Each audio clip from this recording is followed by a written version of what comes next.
जय श्री कृष्णा। प्रिय दर्शकों, भाई और बहनों, अस्ट्रो चर्चा में आपका स्वागत है। मेरा आपको सादर नमस्कार। इस वीडियो में हम चर्चा करेंगे मेष लग्न के व्यक्तियों का जून माह कैसा गुजरेगा। एरिस असेंडेंट के जो हैं उनका जून माह कैसा गुजरेगा। आप नए दर्शक हैं तो कैसे पता करेंगे कि आप मेष लग्न के व्यक्ति हैं, तो अपना बर्थ डिटेल्स किसी अच्छे एस्ट्रो सॉफ्टवेयर में डालें। जो लग्न कुंडली बनकर आती है, जिसको ड्यूअल चार्ट भी कहते हैं, उसके प्रथम भाव में यदि 1 नंबर लिखा हुआ हो तो आप मेष लग्न के व्यक्ति हुए। ये प्रथम भाव है, इसमें 1 नंबर लिखा हुआ है, अर्थात मेष लग्न की कुंडली को ये इंडिकेट करता है। 1 जून को जो गोचरीय परिस्थितियां है वो आपकी कुंडली पे दिखाया हुआ है, और जो महत्वपूर्ण गोचरीय परिवर्तन है उसको डिस्प्ले किया हुआ है। आपके लग्नेश हुए मंगल देवता, जो कि चतुर्थ भाव पे शुभ भाव पे गोचर कर रहे हैं। तो प्रथम भाव आपके हेल्थ मैटर्स का होता है, सेल्फ कॉन्फिडेंस का होता है, सोशल स्टेटस का होता है, और साथ में पर्सनालिटी का ओवरऑल एम्पलीट्यूड बताता है। तो उन सब बातों में आपको शुभ की प्राप्ति होगी, क्योंकि मंगल देवता शुभ भाव पे गोचर कर रहे हैं। लेकिन चूंकि मंगल देवता 6 तारीख तक ही यहाँ हैं, 7 तारीख को पंचम भाव पे चले जाएंगे, तो इनकी स्थिति बेहतर हो जाएगी। क्योंकि यहाँ पे ये कर्क राशि में गोचर कर रहे हैं, जो इनकी नीच की राशि है, तो थोड़ा टेंशन तो बना रहेगा 6 तारीख तक।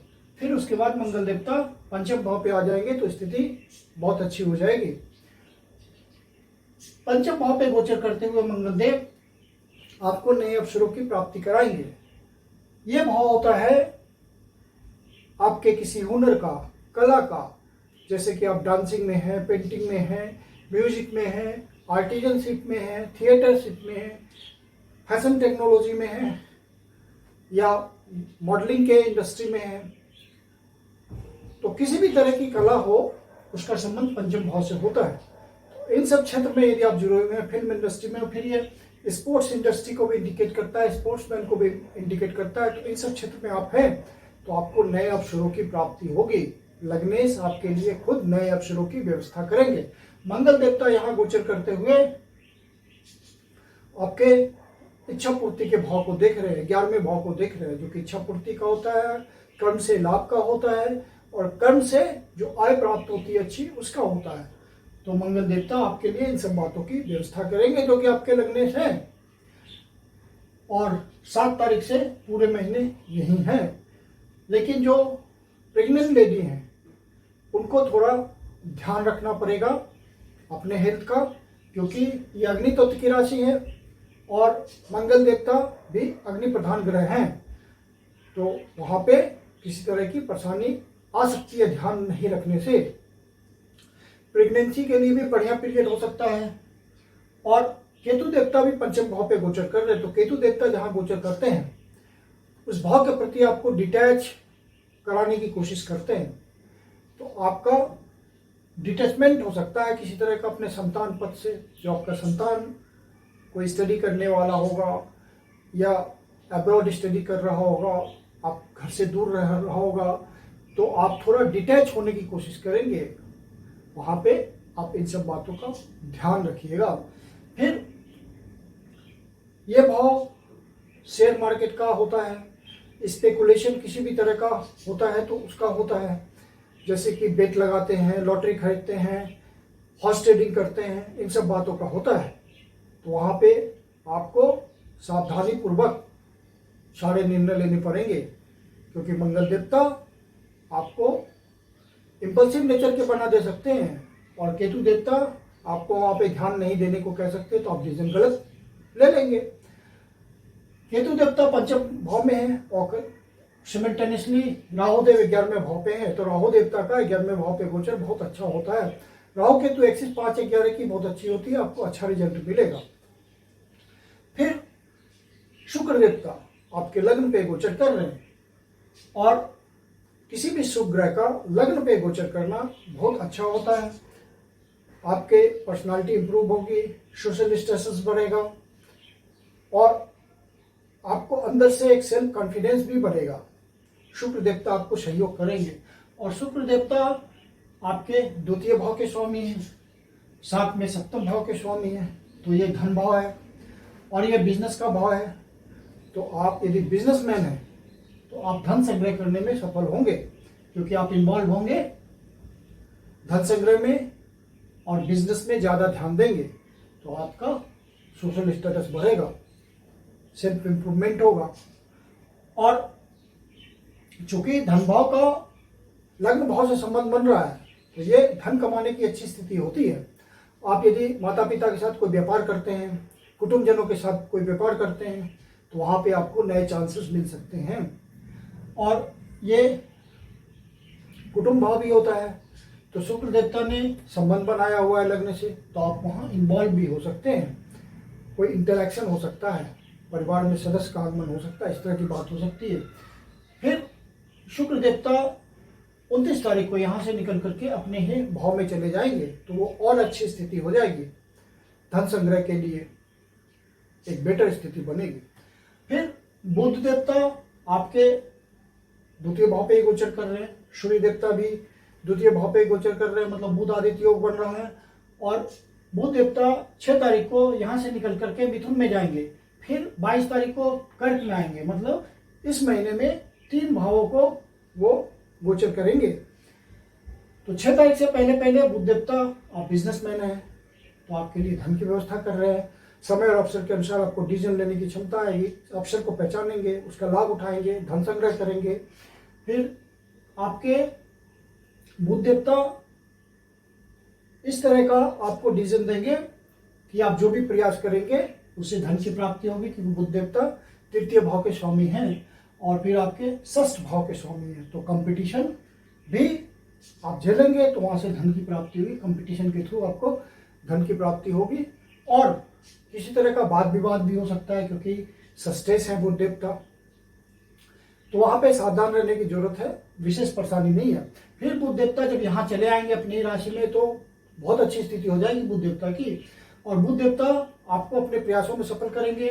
यदि आप किसी ऐसे प्रोफेशन से हैं जहाँ की किसी तरह कम्युनिकेशन से जुड़ना पड़ता है, आप सेल्स एंड मार्केटिंग से जुड़े हुए हैं, छोटी यात्रा रोज करनी पड़ती है, या आप एडवर्टाइजिंग में हैं, या न्यूज़पेपर में हैं, या प्रिंटिंग प्रेस में हैं, या आप ऐसे काम में हैं जहाँ की आपके स्किल्स का प्रयोग होता है, हाथों का प्रयोग होता है, उन सब क्षेत्र में हैं, तो आपको बुध देवता नए अवसर देंगे। उससे रिगार्डिंग आपका बिजनेस है तो वहाँ भी आपको सफलता मिलेगी, क्योंकि बुध देवता व्यापार के कारक होते हैं। बृहस्पति देव यहाँ गोचर कर रहे हैं मिथुन राशि में ही, तो ये एक्स्ट्रा बेनिफिट वाली बात है। बृहस्पति देवता का तृतीय भाव पे गोचर करना मिथुन राशि में यह दिखाता है कि कम्युनिकेशन से जुड़े हुए जितने भी साधन से आप जुड़े हुए हैं, वहाँ बुध देवता आपको नए नए अवसर प्रदान करेंगे, क्योंकि बृहस्पति देवता एक्सपेंशन देते हैं, एक्सपेंशन के कारक हैं, तो वहाँ आपको नए अवसरों की प्राप्ति होगी। और चूंकि मिथुन राशि खुद ही द्वितीय स्वभाव राशि है, तो नए अवसर आने ही है निश्चित रूप से। और बृहस्पति देवता यहाँ से भाग्य भाव को देख कर तो भाग्य का उत्थान करेंगे। फिर इनकी 5वीं दृष्टि 1, 2, 3, 4, 5, 7वें भाव पे हो रहा है, तो ये भाव आपके लाइफ पार्टनर का होता है, तो लाइफ पार्टनर से आपके संबंध अच्छे रहेंगे। फिर ये बिजनेस का भाव होता है, तो बिजनेस में बहुत स्ट्रीमलाइन हो जाएगा सब कुछ। फिर ये सोशल स्टेटस का भाव होता है, तो सोशल स्टेटस भी आपका उठेगा। फिर आपका ये बिजनेस में यदि पार्टनरशिप में आप बिजनेस करते हैं, तो वहां भी आपके नए रास्ते खुलेंगे, नए दरवाजे खुलेंगे। तो बृहस्पति देवता यहाँ पे ब्लेसिंग दे रहे हैं आपको। फिर 9वें भाव पे दृष्टि डाल रहे हैं, 7वें भाव पे तो भाग उठा ही रहे हैं आपको। फिर 7, 8, 9, फिर 11वें भाव को देख रहे हैं, तो प्रयासों का लाभ भाव से इच्छा पूर्ति के भाव से संबंध बन रहा है। तो बृहस्पति देवता आपको इच्छा पूर्ति जरूर करेंगे, यदि आपके ओरिजिनल नटल चार्ट के हिसाब से बृहस्पति देव की कोई अच्छी दशा चल रही होगी, या किसी भी ग्रह की अच्छी दशा चल रही होगी और बृहस्पति देव सपोर्ट कर रहे होंगे वहां पे, तो आपको अच्छे रिजल्ट मिलेंगे। फिर सूर्य देवता की बात करें तो सूर्य देवता आपके द्वितीय भाव पे गोचर कर रहे हैं और आपके पंचम भाव के स्वामी है। बहुत ही उत्तम स्थिति है कि आपको पूर्ण पुण्याज का रिटर्न मिल रहा है। यहाँ से अवसरों की प्राप्ति हो रही है और यहाँ से धन की प्राप्ति हो रही है। और सूर्य देवता फिर 15 तारीख को यहाँ से निकल करके मिथुन राशि में प्रवेश करेंगे।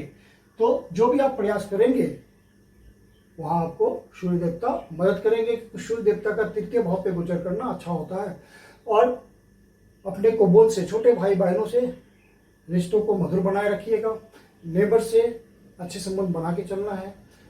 और आप यदि सूर्य देवता से जुड़े हुए प्रोफेशन में हैं, जैसे कोई सरकारी अफसर है,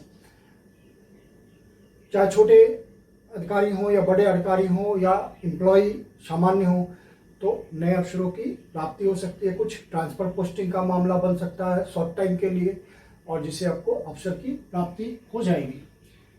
फिर राहु देवता 10वें भाव पे गोचर कर रहे हैं।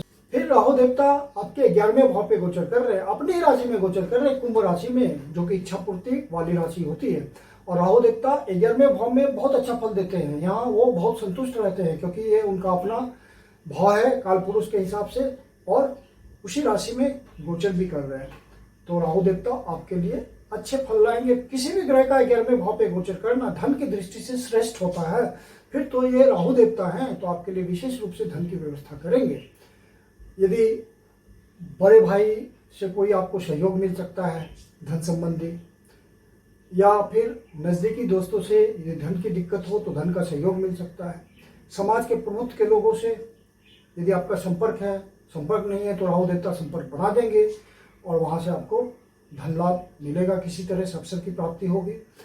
या कोई लार्ज नेटवर्किंग ऑर्गेनाइजेशन है, जैसे एनजीओ है, या देश विदेश में फैला हुआ इंटरनेट पर नेटवर्क है किसी कंपनी का, तो उन सब से जुड़ करके आप अच्छा धन कमा सकते हैं। राहु नेटवर्किंग का भी ग्रह होता है। तो कुल मिलाकर के राहु देवता का 11वें भाव पे गोचर करना आपके लिए बहुत ही अच्छा है। राहु देवता कुंभ राशि में गोचर कर रहे हैं। शनि देवता 12वें भाव पे हैं। तो जब तक शनि देवता मीन राशि में गोचर कर रहे हैं, एक सामान्य उपाय यह होता है शनि देवता से रिजल्ट लेने के लिए, मीन राशि के शनि से, कि आप गौ माता की सेवा करें, तो शनिदेव अच्छा फल देंगे। जो एक्सपोर्ट इंपोर्ट के धंधे में हैं उनके लिए बहुत अच्छा है। बाहर से संबंध बना के चलते हैं उनके लिए बहुत अच्छा है। जो आध्यात्मिक लाभ के लिए प्रयास कर रहे हैं उनके लिए बहुत अच्छा है। जो हॉस्पिटल वगैरह में जॉब करते हैं, जेल खाने में जॉब करते हैं, उनको भी नए अवसरों की प्राप्ति हो सकती है, कि शनि देवता वैसे ही भाव पे गोचर कर रहे हैं। और शनि देवता और बृहस्पति देवता की दोहरी दृष्टि, मतलब डबल ट्रांजिट 9वें भाव पे आ रही है, मतलब भाग्य भाव एक्टिवेट हो रहा है। तो सबसे ज़्यादा आपको फोकस करना है भाग्य भाव पे, क्योंकि ये एक्टिवेट हो रहा है। डबल ट्रांजिट 100% रिजल्ट देता है। ये सारा गोचर विश्लेषण हम लग्न कुंडली के आधार पर कर रहे हैं। लग्न कुंडली के आधार पर भाव का रिजल्ट आता है, और भाव का रिजल्ट अच्छा होगा या खराब होगा वो चंद्र कुंडली के गोचर से हम पता करते हैं। और रिजल्ट का कंफर्मेशन, जो भाव का रिजल्ट आ रहा है, वो नवांश करता है। नवांश में यदि घटना हो रही होगी तो यहाँ पे घटना घटित होगी जो दिख रही है, नहीं तो नहीं घटित होगी। ये सीधा सा सूत्र है। तो आप यदि ज्योतिष को थोड़ा बहुत जानते हैं तो नवांश भी साथ में चेक कर लें, नहीं जानते तो कोई बात नहीं है, D9 में आप जाके चेक कर लें। तो भाग्य के सहारे आपको कुछ मिल सकता है यदि कोई दशा फेवर कर रही होगी। पिता के सहयोग से कुछ लाभ हो जाए, आपको हायर एजुकेशन में कुछ सफलता मिल जाए, गुरुजनों से कुछ मंत्र मिल जाए, गुरुजनों से कुछ ऐसा उपाय मिल जाए कि आपका जीवन सुधर जाए, इस तरह की बातें होंगी। और भाग्य रुका हुआ है तो भाग्य खुल जाएगा, एक्टिवेट हो रहा है भाग्य। तो कुल मिलाकर के अब इस महीने में ग्रहों का गोचर आपके लिए बहुत ही फेवरेबल है। अब बात करते हैं चंद्र देवता की, कि जब छठे भाव, 8वें भाव और 12वें भाव पे आएंगे तो किस तरह का फल देंगे। तो आपको ध्यान रखना है, जब चंद्र देवता छठे भाव, 8वें भाव और 12वें भाव पे आते हैं, तो छठे भाव मतलब कन्या राशि में आएंगे 4, 5 और 6 तारीख को चंद्र देवता। तो यहाँ पे अनावश्यक बात विवाद से बचना है। सीनियर सिटीजन है तो आपको बचना है स्वास्थ्य संबंधी बातों से, फिटनेस बना के रखना है, किसी तरह का लापरवाही नहीं बरतनी है। मेडिटेशन, योगा, एक्सरसाइज, इन सब बातों के थ्रू अपने आप को फिट रखें। कोर्ट कचहरी का मामला हो तो वहाँ पे संभल कर रहें। फिर चंद्र देवता जब 8वें भाव पे आएंगे तो कोई आपको निगेटिव न्यूज मिल सकता है, मन दुखी हो सकता है, कुछ निगेटिव सोच हो सकती है। तो यदि ऐसा महसूस हो तो शिव जी के मंदिर में जाइए, शिव जी को दूध से जल से अभिषेक कीजिए, ओम नमः शिवाय का जाप कीजिए, शिव जी आपकी पीड़ा हल लेंगे, या विष्णु सहस्त्रनाम का पाठ करें। फिर चंद्र देवता 12वें भाव पे आएंगे तो ये ज़्यादा निगेटिव स्थिति होगी, क्योंकि शनिदेव के ऊपर गोचर करेंगे। तो मीन राशि में चंद्र देवता आ रहे हैं 18, 19 और 20 तारीख को। तो इन दिनों विशेष रूप से ध्यान रखिएगा कि आपका मन में किसी तरह का नेगेटिव सोच ना डेवलप हो, अन्यथा ज़्यादा परेशान होंगे आप। आध्यात्मिक उन्नति के लिए बढ़िया समय होगा। विदेश की कोई यात्रा हो सकती है, देश के भीतर ही सुदूर प्रदेश की कोई यात्रा हो सकती है, आपका खर्चा कंट्रोल करने में दिक्कत हो सकती है, तो इन सब बातों का ध्यान रखिए। तो कुल मिला के इस महीने का गोचर तो आपके लिए सुखद है। मैं कुंदन शर्मा आप लोग का हार्दिक स्वागत करता हूं। आप हमारे चैनल से जुड़े रहिए, सब्सक्राइब कीजिए। यदि आप मासिक फल रेगुलर देखना चाहते हैं और जो आपके जानकार लोग हैं जो कि मासिक फल में रुचि रखते हैं, उनको भी शेयर कीजिए, सब्सक्राइब करने को कहिए और वीडियो को लाइक करें यदि अच्छा लगता है। और यदि आपके जीवन की कोई समस्या है जिसका समाधान आप चाहते हैं, पर्सनल कंसल्टेशन लेना चाहते हैं, तो मेरे अपनी कंसल्टेशन शुल्क होती है। कंसल्टेशन के लिए आप बुकिंग कर सकते हैं। बुकिंग के लिए व्हाट्सएप नंबर है 9891644517। धन्यवाद।